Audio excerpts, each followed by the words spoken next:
no Adam zange sive usithi uAdam makazile ukudla. Hallelujah. uAdam uThixo wenze umsebenzi ngaphandle kwefasting. uYesu wenza umsebenzi ngaphandle kwefasting. uMoya Ngcwele wenza umsebenzi ngaphandle kwefasting. uAdam wenza umsebenzi ngaphandle kwefasting. Intoni libangela bathina ukuthi mase fast?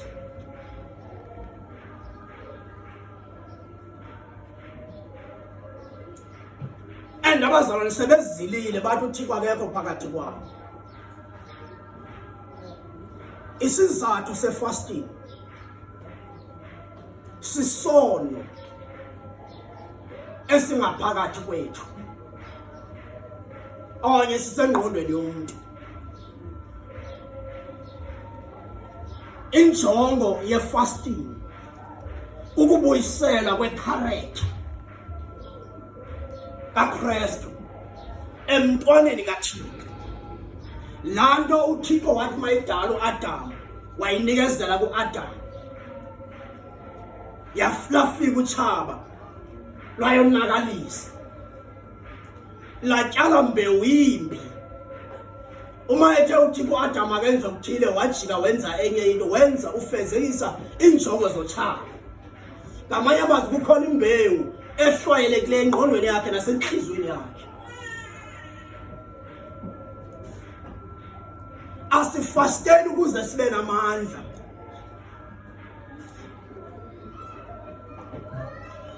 Asifasteni ukuze sikwazi ukushumayela kakhulu. Kodwa sifasteni ukuze sibuyele kuThixo. Amen. Kufe izinto ezimelele nenjongo kaThixo ezimpilweni zethu.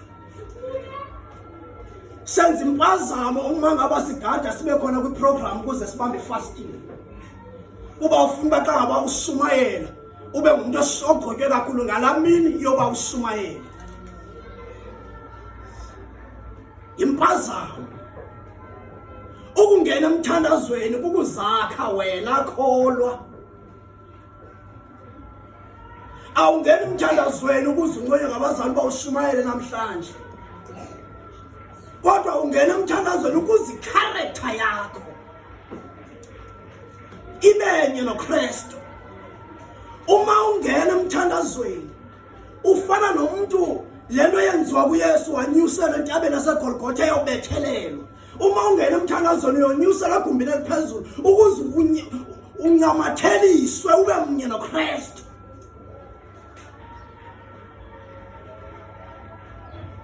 Ilantu Moses naye wayengakwazi ungena kwi-Hall of Holies engaqalanga singcwalise.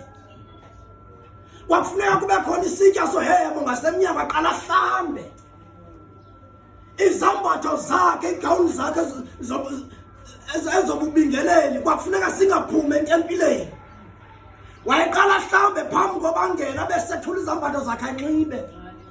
Uma isiya kwingcwele kangcwele apho khona ityeya uya ezingcwalisile. Ngoba uma ngabe fika etyeyeni kungekho budlelwane phakathi kwakhe nento esentyeni okanye nento ethethwa yityeya okanye ngumfuziselo wetyeya uzofa. Into abangela uba oko uba ngaba kuyaprofethwa uyafa. Uba ngaba uyashunyayela uyafa. Uba ngaba uyanikela uyafa. Uba ngaba uthethwa ngabantu ngendlela engatheni enkonzweni uyafa. Kungoba i-character ukwakheka kwakho ayikuko ukuthi bakufunayo. Kukhona into elwayo nembewu kaThixo ngaphakathi kwakho.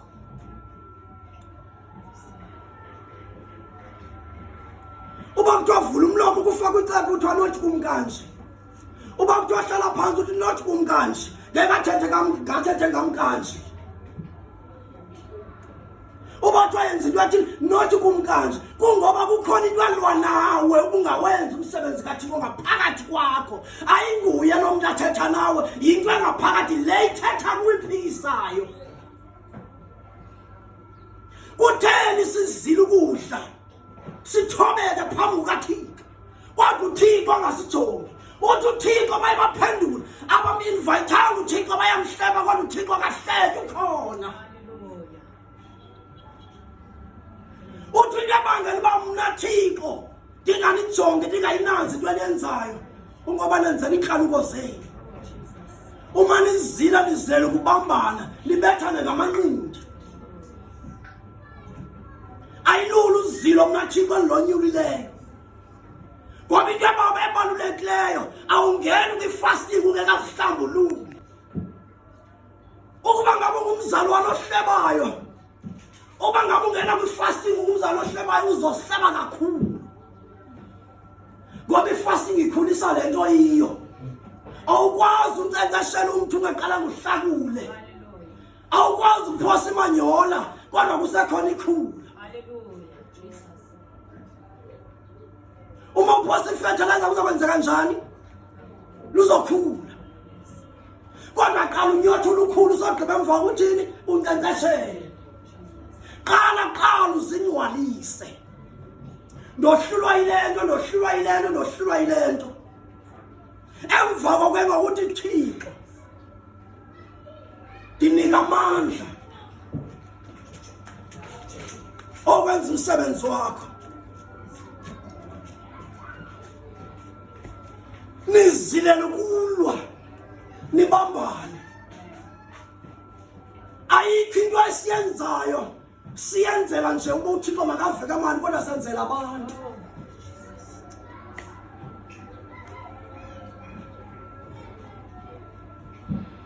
Ingxaki kukuba asikokheki.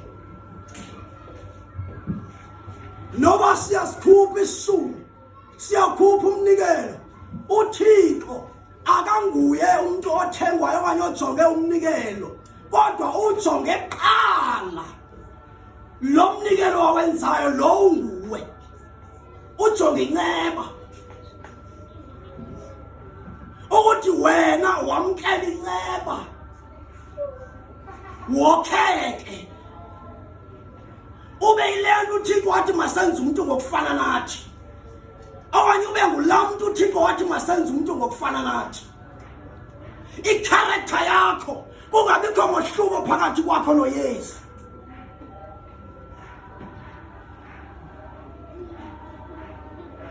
Hallelujah. Akathi uYesu uma ifika abazalwane besemkhombeni, abazali uYesu elele esinqeni somkhombe, akathi uyasinqaka ngenifast xa ngabe besohlulwa ngamaza. Akathi kange babambe fasting. Uthi nina abazalwane abalukholo luncinanana. Ngoba uma ngabe kukhona utshaba ngaphakathi kwakho uyaya enkonzweni kodwa awunalo ukholo kuKristu. Noma ungafika umprofeti uzomphikisa ngobona khona ubani? uKristu. Noma ungafika umshumayela kushumayeza uzomphikisa ngobona khona ubani? uKristu. Ngoba imbewu uma ishwayelo akuxhomekekanga embewini, kuxhomekeke emhlabeni. Uba umhlaba mawulungile uyamkela imbewu. Uma unameva kuzokwenzeka ntoni? Izokuminxeka. Uma iwele endleleni kofika intaka zichoma. I-fasting ukuba ngaba singavuma ukokheka, sikhangele injongo kaThixo ngathi, sikhangele into ayifunayo uYesu ngathi. Ngiyaqonda into ayi-fasting singadlula kuyo, sivele sisebenzise ingubo kokheka itrust phakathi kwethu noThixo, sibuyele egunyeni sihlale edeni ngaphandle kwe-fasting. Ngoba uYesu uzobe ehleli kakuhle kuthi njengoba sihlalani kuyo nami ngihlale kuyo. Hallelujah. Ngoba uthi iseba likwazi ukuthwala isiqhamuko kwalo lingahlalanga emdilini. Bayafika abafundi bakaJohane umbhaptizi bathi kutheni wena Nkosi Yesu abakho abafundi bengazili, kodwa thina kwecala kaJohane siyafasta. Uthi uYesu abakwazi ukuzila ukudla abendlu umyeni esekhona behleli nomyeni. Ngamanye amazwi uba ngaba singahlala kakuhle noYesu, uYesu ahlale kakuhle ukuthi sibe nobudlelwane, si-understandane, kube khona i-trust, asivume uYesu uba sigqibelele. Ngeke sibe khona isidingo se-fasting. Hallelujah. Ngoba sizobe sokhekile kuKristu. Ingcinga yethu ifana noKristu. Izigqibo esizenzayo izizigqibo zikaKristu. Intoni ebangela uzifo sonqena ukuze enkonzweni, ukuzonqula uThixo? Luchaza, lunyothule umdla, lahlwayela intiyo yokuthini kuyohlangana abazalwane. Alusekho uthando lukaKristu kuwe. Hallelujah. Siyabambana, sibethane ngamanqindi. Akukho umuntu othi into yobanga abantu ngayo enkonzweni ndiqumbele uKristu. Kodwa umzalwane uqumbele omnye umzalwane uqunjiswe ngomnye umzalwane. Ngoba ukokheka kwethu ayikho okuyinjongo kaThixo. Cela sifunde verse 5.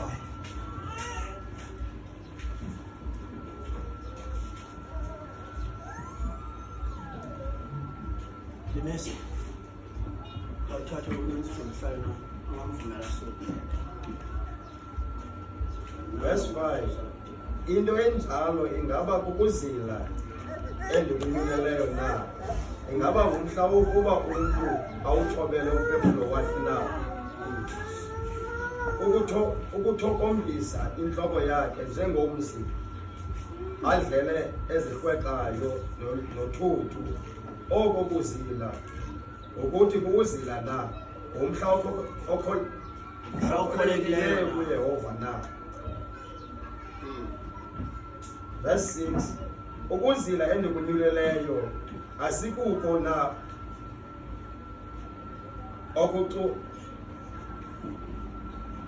Ukuzila endikunyulileyo asikukho na?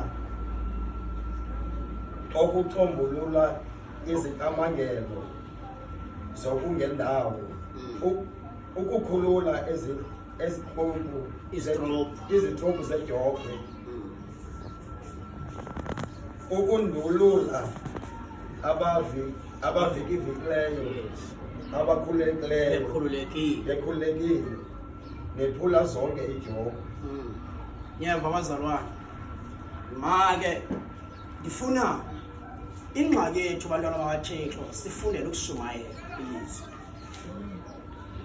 Yenye yengxaki iBhayibhile esifundele ukuthini? Ukushumayela. Kodwa iBhayibhile yenzelwe wena uba wakheke. Uthi uYesu pha owayeThixo, ifasting endiyonyulileyo yeyokuba kuxombululeke,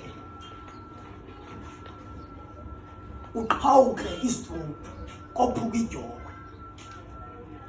Akuthiwa ushumayele kuxombululeke isitrophu okanye uqhawuke ijogo, kophuka ijogo. Kuthiwa ifasting endiyonyulileyo yeyoba kuxombululeke, kukhululeka abavikivekileyo, ubandolule bekhululekile abavikileyo. Lento okuvikiveka akukho kulaa mntu ombona, kulapha kuwe. Ezi stropu silapha kuwe, le job ilapha kuwe. Le fasting yokha wena. Into abangaba mawufaste khona into efuneka ziqhawukile kuwe. Kukhona istropu esikubambileyo, kukhona ijoko ekubambileyo.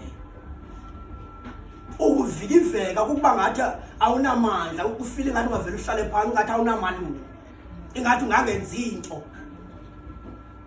Ukuvikiveka kuba ngathi nje awunamathambo. Ingcono iheki because idaliwe uba mayibe nje yona iyakwazi ukumuva. kodwa wena unamathambo lanto okuvala mpilo.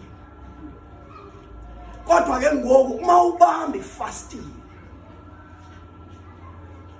ziyaqhawuka istroke, ziyophuka ijoka kuwe personally. Nguwe lo ekufuneka kubile intando kaThixo kuwe, umilise okukaKristu. Nguwe lo khona istroke ezikubambileyo kuze ingakwazi ukufezeka intando kaKristu ngawe. Yinjongo yefasting. Ukuthi ijokhwe uthi so ijokhwe singabantu base Eastern Cape ukuninzi bethu siyayazi ijokhwe ukhona izinto ekuthiwa zizike ezifakwayo apho, kube khona istroke lapha ezantsi ibophile ijokhwe ingasuki, kube khona enye ebotshiwe kwelacala, kube khona ichain elilapha elitsala load, noba intole beko noba liphulu noba into eyitrailer etsalwa, kodwa bukhona ubunzima xa ngaba kukhona ijokhwe obuvayo. Ngoku kufuneka uqhawuke istroke sikwenza ngohlukane nejokhwe, kuzogqiba kwayona ijokhwe ingabi nabo ubomi yophulwe uThixo. Umkhonzo uThixo kungekho bunzima. Umkhonzo uThixo ungathi into yabanga uba ndive kanje ngubani, kodwa uzive usondele kuKristu ncakasana. Athi ngexesha umzali wakho akunyatheleyo uye kuye uthi le nto yenzekileyo phakathi kwethu sokabi ndiyibonile uba ayingeke indingenise ezulwini, ndicela undixolele mayisombululeke. Ungami ngongathi usematyaleni uthi uba ngubani ondenze into, awukwazi ukuzikhusela ngokwakho. Uma uzithatha uzibeke endaweni ethile kuvele enye into olunye utshaba ukuthi kukhona intwana yempakamo kuwe ukuzenza ngcono. Awufuzanga uKristu othe wena usesonweni wathatha impilo yakhe, wayisesonweni wathatha wena wakwenza ngcwele. Ukuba ngaba ke ngokaKristu uzothi woniwe, uthi mzali wami le nto ayenzeka kakuhle, ndicela sidlule. Alithi izwi lenkosi uma ngabe uphethe umnikelo wakho kube ucinga ukuthi kukhona umzali okonileyo, la mzali okonileyo yena makeze kuwe zoxolisa. Ithi uba uthe wacinga phambi koba unikele uba kukhona umzali ongenzanga kakuhle kuwe, iya kuye nilungisane. Haleluya. Phambi koba wena unikele. Ngamanye amazwi songani bazalwane, le mali ayinasono, ayazi isono. Umnikelo awunasono, awazi isono, awenza isono umnikelo. Kodwa umuntu ophethe umnikelo kuphumela isono sakhe emnikelweni. Into abangela umnikelo mawube ngathi mbi, okanye umnikelo kube ngathi awukho ngcwele, kungenxa yomuntu awungcolisileyo oye wawubamba ngezandla ezingqombele ezinkolo ezinegazi. Haleluya. Imali okanye igusha okanye intoni ayinasono. Zange igusha zika-Abheli zibe nengxaki, ngoba u-Abheli enhliziyweni yakhe kwangekho sono. Iziqhamo zikaKhayini zazingenasono, kodwa uKhayini nguye wayenengxaki enhliziyweni yakhe. Ithi iBhayibhile ke ngokuthi Thixo zangamjonga uKhayini nomnikelo wakhe, ngoba inhliziyo kaKhayini ibinjani? Ibimdaka. Akathi uThixo hambe yohlambula umnikelo, uthi isono sibuthamile emnyangoko. Uthetha nabani? noKhayini.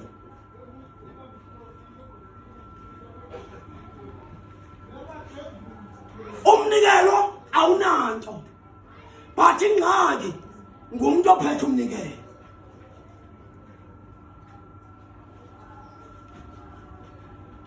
Andibhekiselelanga emalini, kodwa ndibhekisele esiqwini esinguwe. uYesu ukuza izuze, zangakhuphe golide, zangakhuphe silver, kodwa wanikela ngesiqu sakhe. Esazi ukuthi isiqu sakhe sisiqu esingcwele, engqinelwe nguyise, wangqinelwa kubrother wakhe umoya ingcwele, ukuthi lona umnikelo ungumnikelo onyulu. Hallelujah. Ingxaki ayikho kulo mzali useca kwakho, isenhlizweni yakho. Lithi izwi lenkosi kuncwadi kaMateyu, awukwazi ukubona umqadi osemehlweni omnye umzalwane ungaqalanga ukunyothule kuwo. Hallelujah. Awukwazi ukubona ububi obenziwa ngomunye umuntu ungekasihloli wena. Hallelujah. Cela sifunde. Verse 7. Kananjalo yabelanani nabo abalandileyo, amahlwempu embacu niwafake ezindlwini. Abo badlakazelayo bapheni impahla. Yekani ukusuka nifulathele amawenu. Manje kanjalo uzaphinda uqhubeke. Uyabona? Oh Jesus. Niyabona abantwana bakaThixo. Ayikho ivesi ethi phama ulanga hambe uyothenga impahla uthengele amahlwempu. Sevan ithi yenzana nini ngalento unayo belana namahlwempu ngayo kanye nomuntu odingayo. Kodwa ngenxa ukuthi lo muntu odingayo uyakwazi ukuyirejecta into omnikelela yona, ngenxa yokuthi enhlizweni yakhe ukhona into engalunganga. Amen. Ngexesha anikelelwayo afile ngathi bengafanelanga ukuthi unikelelwe ngalento, kodwa yena uThixo uthini? Iyobelelana ngezintweni nazo. Akuthwanga hambe uyodraw imali uhambe uyothenga impahla ezintsha. Leyo into akayithethanga uThixo, angayithetha kuwe uwedwa kube nasazi ukuthi unako. Kodwa uThixo akafuni unikele ngento ongenayo. Uyakwazeka ube nobele usikelane nomuntu ngeapi afile ngathi undermine. Hallelujah. Kodwa wena umuntu onikela ngenhliziyo echwayikileyo ungaphazamiseki, qhubeke wenze okulungileyo. Njalo sitsho uPaul kuncwadi yamaGalati uthi ningayeki ukwenza okulungileyo. Hallelujah.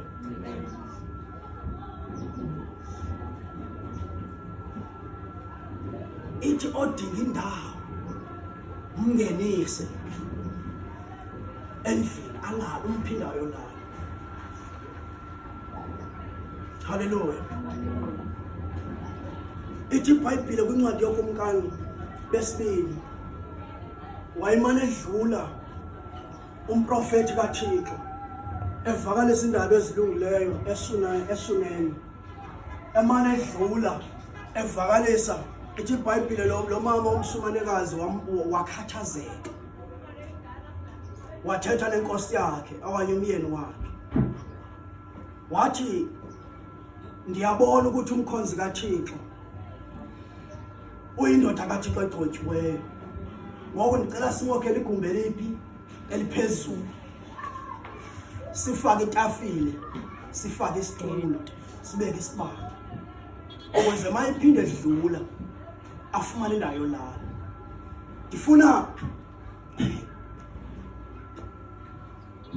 Ndifuna sibuyise ingqondo zethu ngoku. Yakwazi kudala wayifuna le verse dala wayivishulayo. Ndifuna sibe kwenzeke injongo kaThixo. Okanye sijonge injongo kaThixo. Uba ngubani owayenceda omnye kwababantu? Yes. Ubani owayenceda omnye kwababantu?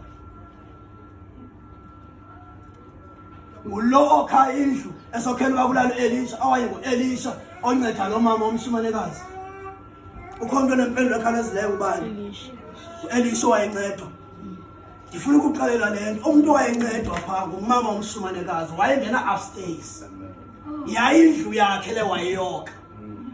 emzini wakhe yayingekho insikelo but enawo amandla obangayokha but engasikelekanga ubangakha indlu ngokusemgangathweni okufanele ukuthi wokha kuyo.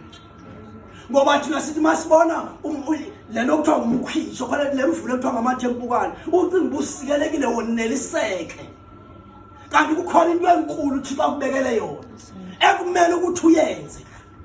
Awuyenzeli umkhosi kaThixo but uyenzela wena nguwashiyeka unegumbi eliphezulu. Amen.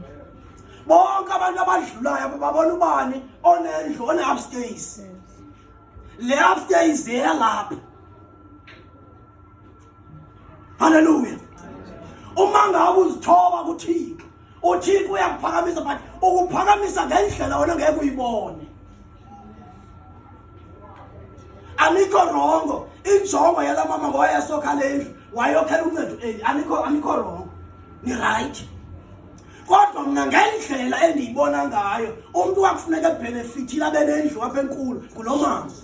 And number 2, lo mama wayengenayo umntana. Xa engena endlini uElisha ethetha etshela uGehazi uthi inoba yintoni lo mama idingayo. Akaziboni uElisha sikelelekile ukuyokhela indlu. Ubona kukhona isidingo soba uThixo makaqhubekeke nomsebenzi kule family. Hallelujah.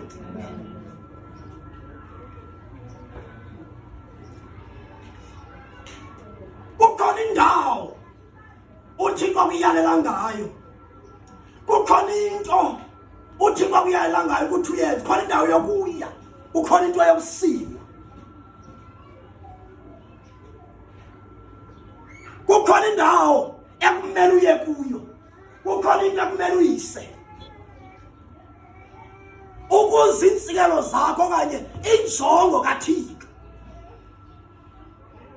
ifezeke ngobomi bakho. Thixo akathengisa insikelelo. uThixo into ayifuna ukuveza ubuthixo bakhe kuwe. Ithi iBhayibheli uAbraham wayesele enqamile ukuthi angasikeleka abe nomntwana. Ngoba kwakukhona indawo kwakumele ukuthi aye kuyo. Kodwa wayengenako ukuya engavanga. Lafika ilizwi likaThixo. Wasikeleleka. Wabanayo umntwana kanti ayinguye umntwana wakhe lo. Yinto ekufuneka isile ngoba kananto yokuyisa apha yakhona. Hallelujah. Ayikabiyo le nto acinga uba yiyo la inikiweyo nguThixo. Kusafuneka uThixo ayitshintshe. Wathi uThixo Abraham thatha uIsaka umse kwindawo endizokubonisa yona entabeni yaseMoriya. Ithi iBhayibheli wahamba ngendlela yalwe ngayo ngoThixo. Wayibona indawo esekude eyiphethe into yomthwani eyokusila.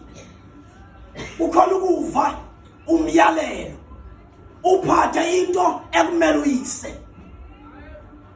Uma efika edlulisa lento ekumele ayisile, wathi uThixo alidingi umnikelo wakho. Into engifuna intoni? Inhliziyo yakho. Wambona ke ngokuThixo uAbraham ba ufile uAbraham kuvuka ilungisa. Wenziwe ilungisa ngokholo. Into ayifunayo uThixo yicharacter. Akafuni isishumi sakho, akafuni umnikelo wakho, kodwa ufuna ukubona unjengaye. uThixo nofuna kuntumiso wani, nobufuna noma ufunda kwincwadi kaYezekile uyathetha ngeGadi, nalapha kuIsaya uyathetha ngeGadi, noma ungafunda kuDaniel uthetha nokumkani kaNebukadinezari uthi ngikwenze umuthi oziqhamo sininzi ozokondla zonke izilwanyana abanye bonke abantu nezilwanyana emhlabeni wonke. Uthi abantu bonke abazodla bahluthe, izilwanyana zizoza zizimele phansi kwalo muthi, intaka zokhele kuwo. Kungabi isiqhamo xa ngaba umthi xa ngaba unesiqhamo ungabe ebusuku ziyashabalala makusebusuku? No. Noma kusebusuku isiqhamo sibathi sithina emthini sihlala sikhona. Kungaka amakhonga evuka ebusuku awubimpesika ngoba iziqhamo zihlala zikhona nasebusuku. Hallelujah. Noba liyatshisa ilanga zikhona, noba kusebusuku zikhona, noba uva kamandi zikhona, noba uva kabuhlungu zikhona iziqhamo. Hallelujah. Amen. Hallelujah. Awuyeke ukuthwala isiqhamo ngenxa yokukhona into ekuvise kabuhlungu. Awuyeke ukuthwala isiqhamo ngoba ukhukekisiwe. Uthi ukureza zizungezi zikhubekise. Hallelujah. Umthi lo uKristu athetha ngawo noma kunjani uyasithwala isiqhamo. Uma ufunda kwincwadi yesishiyelo chapter 22 ikhuluma ku verse 2 ithi ngalo lonke ixesha lomuntu uthwala isiqhamo zonke inyanga zonyaka uthwala isiqhamo. Igqabi lawo ligreen zonke isizini and phansi kwawo uhamba amanzi omthomo owayihamba umfula. Akukho nto ngenxa kusebusika ewuthintelayo lo mthi ngoba uthathe i-character kaKristu. Hallelujah. Uma ngaba wokhekile ufana noKristu, ayikho into engakuhlupha nengakuphazamisa endleleni yakho yokunqula uThixo.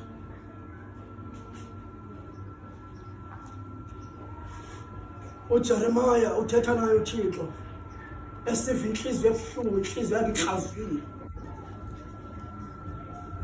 ebona ukuthi akukho nto enhle ayibonayo ngaphinde yenzeke. uThixo akathatha izinto zethu. uThixo, Jeremiah, ya endlini yombumbi ufike uhlale phansi ubukele umbumbi ba uthini kuzokho izitsha. Uma efika uJeremiah umbumbi Mose wokho izitsha, ezinye izitsha ziyophuka, athatha umdonga abuyisele emanzini aphinde asiqayele isitsha sokhe. Hallelujah. uJeremiah wayazi into ekumele ukuthi ayenze ngoba sinombumbi onguKristu. Uma silimele kufanele ukuthi siye kuye endlini yakhe ngoba kukhona indawo yokuya, ukhona into yokusika. Le nhlungu yakho unendawo yokuya kuyo, unento yokufika pha uyise uthi Thixo namhlanje ngivika manje ufa kabuhlungu, umbumbi aqale. Hallelujah. uAbraham wayengasoze ayibona imvu yasezulwini, wayezophela kuIsaka qha ukubona insikelo kaThixo. Kuba ngabe wayengawumabhanga umyalelo kaThixo, wayengasoze ayibona imvu eqhonywe emthini, iqhonywe nguThixo, iqhonyelwe yena uAbraham. Athi uThixo kuAbraham, Mose ukumenzakalisa umntwana, kodwa nansi imvu. Ithi le iBhayibhile kandikho ithi wayibona ibambeke ngempondo emthini. Owayebambeke emthini inkosi yethu Yesu Kristu, owathathwa wanyuselwa entabeni yaseGolgotha njengoAbraham yena waye entabeni. Oh Jesus. uThixo uYesu yena wasiwa eGolgotha, wayengasoze ambone uYesu Abraham uba ngaba wayengathathanga uIsaka. Cela siphinde sifunde verse 8. Verse 8. Nami ke ndayenza mhlophe indlela yenu, nezifo zenu ngezinyanga ngokukhawuleza. Ewe, impumelelo yakho iyakukhokela ubungangamsha bukandikhoyo bokuphahla ngenxa zonke verse 9. Nothi ke nakuzibika asabele undikhoyo, nothi nakukhala athi ndim lo. Ukuba nithe nahlukana nengcinezelo, nayeka nokutyityibisa ukuba nithe nahlukana nengcinezelo, nayeka nokutyityibisela abanye umnwe, nohlukana nokuyila nokuthetha ikuhlakana. Verse 10. Niyava bazalwane, ikhona indawo ethi ukuba uzoreceive healing ufuneka ufaste. No. Ikhona into ethi uzosikeleleke phaa kufuneka ufaste. Into efuna nguThixo kokuba iba njengaye. Ngamanye amazwi xa unjengaye ubuyela entsikelelweni yakho, ungena kwigumbi lentsikelelo ngoko nangoko. Ayifunisi fasting, ifunisa isigqimo. Hallelujah. Uthi uba ngaba niyanikela ninenhliziyo ezinhle niyapha nenza okulungileyo uThixo uzoniphilisa. Ifuna nje inhliziyo enhle. Ungabe ukhomba ubani ngomnubani umthe ubani wangithi. Hallelujah. Ethi ubuqaqawulo bukaYehova uyokuphahla ngenxa zonke. Inkazimulo kaThixo kube phezulu kwakho. Cela ufunde. Sasizofana. Verse 10. Ewe xa nithe nababela abalambileyo, ukuba nithe nabathukuzela abakholekileyo, notsho nibe zizibane ezigxotha ubumnyama, ngenene yotsho ibe mhlophe indlela yenu. Verse 11. Amen. Cela ube uthila phaa kuMarko 16:15. Niyava bazalwane, uthi ube into ngenene siyazenza, indlela yethu izoba njani? Izoba mhlophe.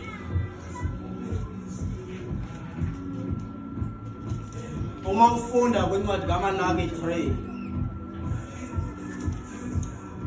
kukhona phayana before noba kuverse 9, kukhona phaa ivesi ethi kusukela kwimihla yoyihlo lemkile kuwo.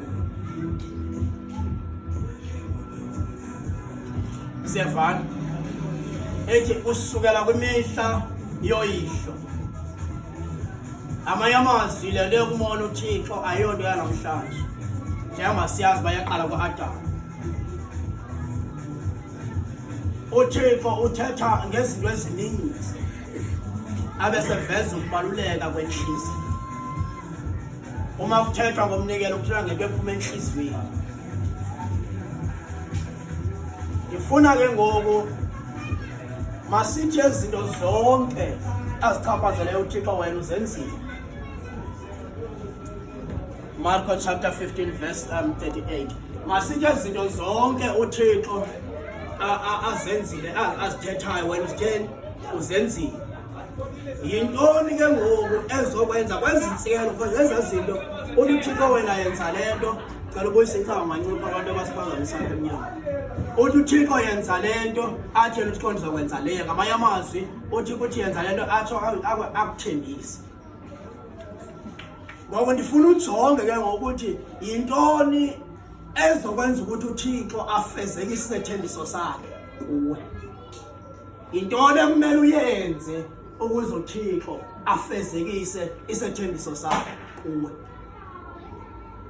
Ngicela unifundele nokuqala phaa ku-37.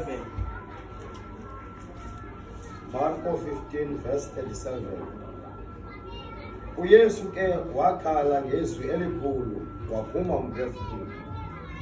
Verse 38. Lathi uselo legumbi elingcwele endlini kaThixo lachazuka kubili ususela phezulu kuye ezantsi. Verse 39. Amen. Niyabona bazalwane,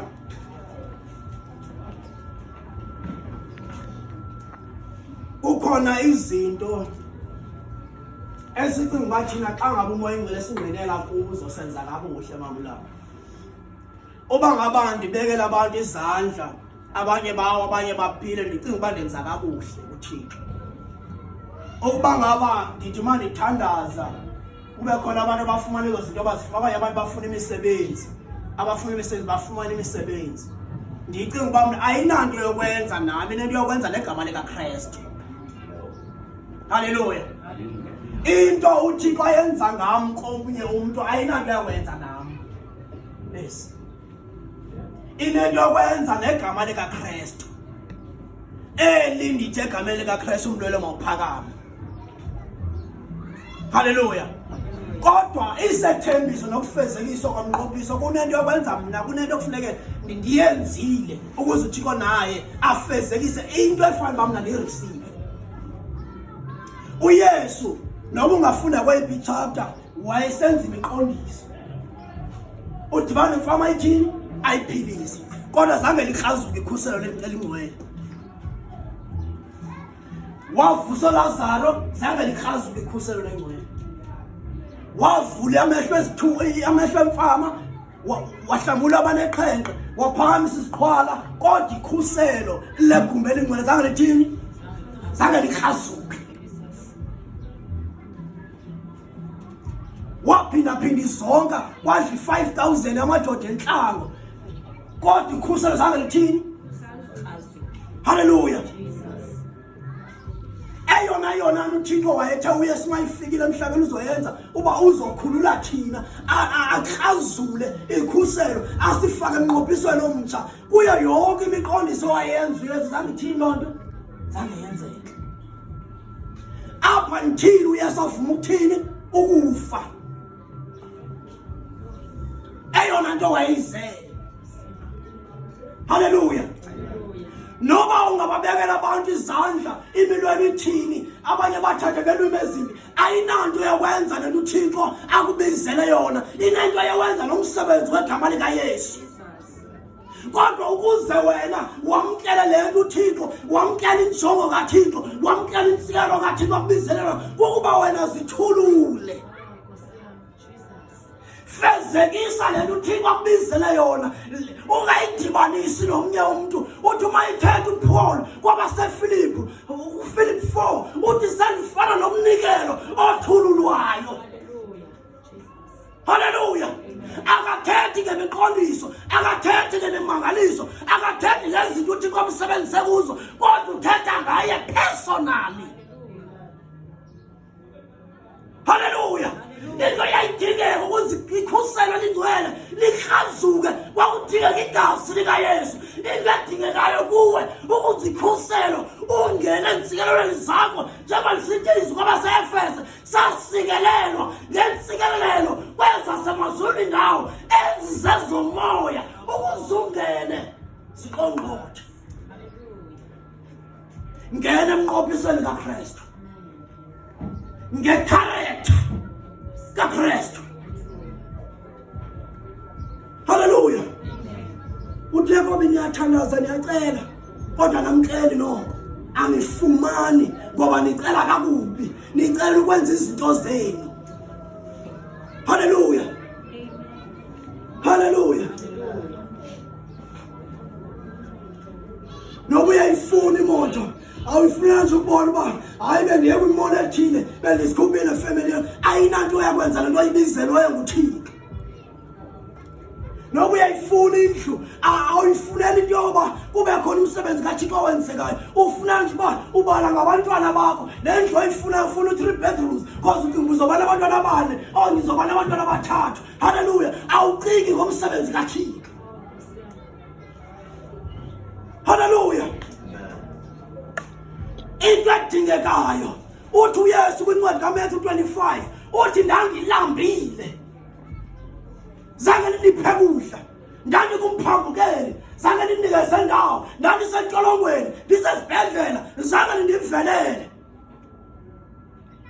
Bayabuza abaFarisi, wawusesibhedlela usentolongweni nini, ungumphambukeli nini? Uthi uYesu, abo nenze kubo, nenze kubo.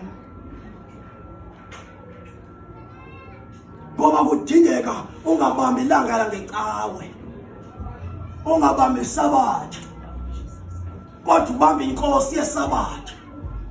Uba waba nenkosi yesabatha, ungabambanga sabatha kwapho uhamba khona uzobe uthwala ukuphumula apho uhamba khona uthwala ukuphumula uhambisa ukuphumula apho uhamba khona ngoba inkosi yokuphumula iphumule kuwe.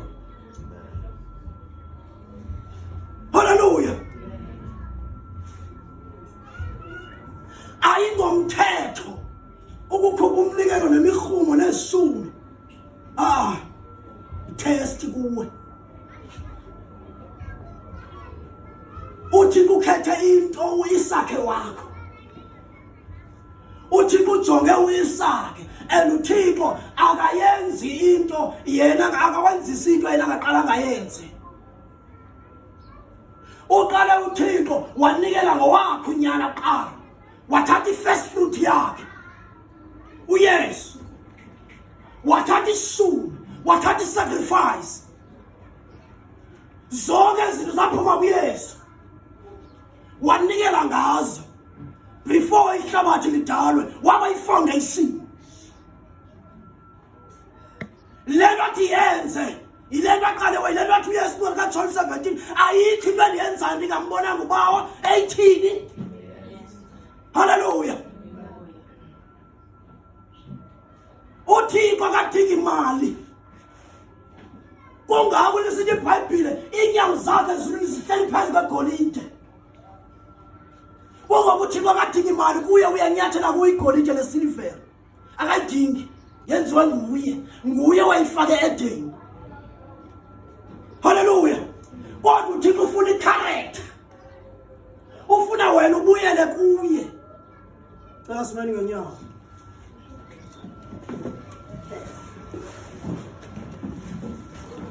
Lakhazuka ikhusela lingcwele. Usukaphi ezulwini. Uyotshophi ngamanye amazwi alikhusela ukusukaphi ezulwini kuzotsha emhlabeni. Ilento ke ngokuYesu athi manje nabafundi bakhe athi ithani bawo wethu esemazulwini mayenzeke intando yakho emhlabeni njengaphi njengasemazulwini. Ngoba kwakunento kumele ukuthi yenzeke. Awuzazi ukuthi uyi-angel. Awuzazi ukuthi usisithunywa sikaThixo. Uzithatha kancinci. Usisithunywa sikaThixo. Usisithunywa sikaThixo. Ungokubonakalisa umsebenzi kaThixo emhlabeni. Ezinto zixabisileyo zinanto yakwenza.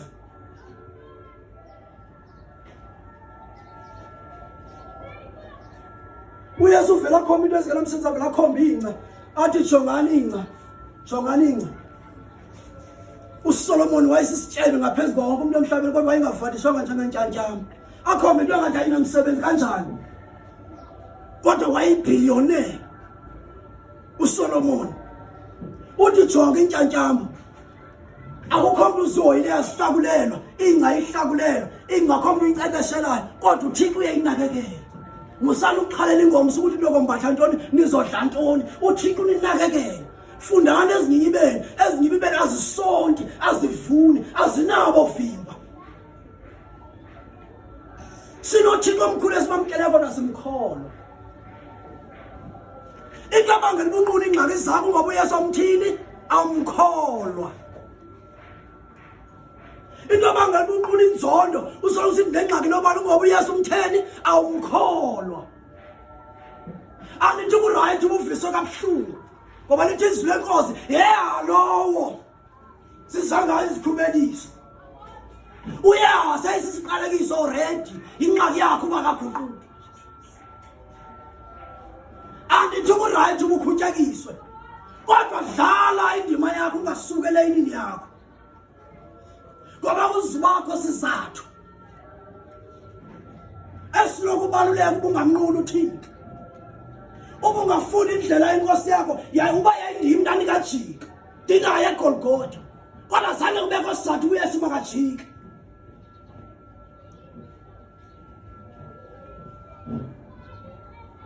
Wakuba edandulukile yalizwe elikhulu wawunikela umphefumulo wakhe. lakrazuka ikhusela lingcwele kusuka ezulwini kuyosho emhlabeni. Baqala ubudlelwane bakho noThixo. Okanye lavunyelwa ithuba eloba wena ungaziyela kuThixo. Kodwa kunendlela yokuya kuThixo. Hallelujah. Kukhona indlela yokwenza ukuze ube ngumntwana kaThixo lo ofuna ngoThixo. Musa ukuthi akukho umuntu ophevela izwi ibani ngabagqibeleleyo. Lwela ukuthi lento ukwenza ungagqibeleli mayehlulakala ugqibelele. Ngoba uTata kutheni inkosi yakho igqibelele. Hallelujah. Hallelujah. Intoni le engcono enhlizweni yakho kunoKristu? Intoni le wena ungeke uyincame ngenxa kaKristu? Intoni le ngeke uhlukane nayo noba ungathwala, noba ungashumayela, noba ungavela uba nashume kodwa ngeke ngiyiyeke.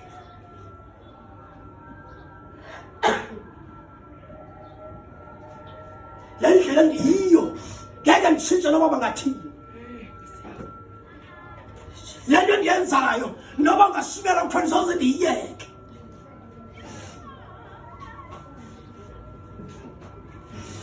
Uyintoni umvuzo wakho? Ngoba umvuzo unikwayo nguKristu. Wasinikeza indlela elula yokuguquka ukuze sihlangane naye.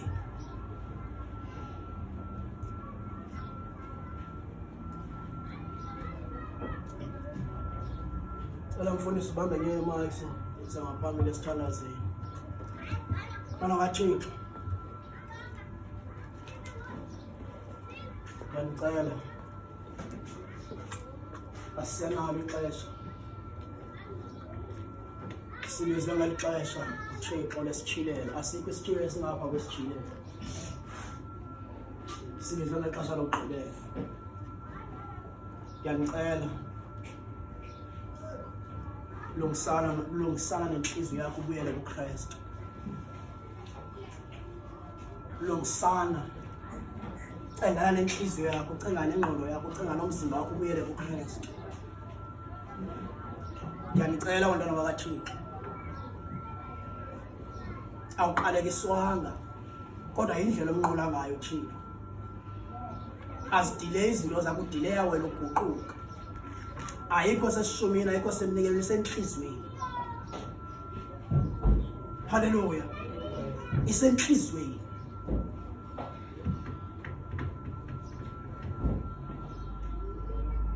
Cela sonke sithandazane egameni likaYesu.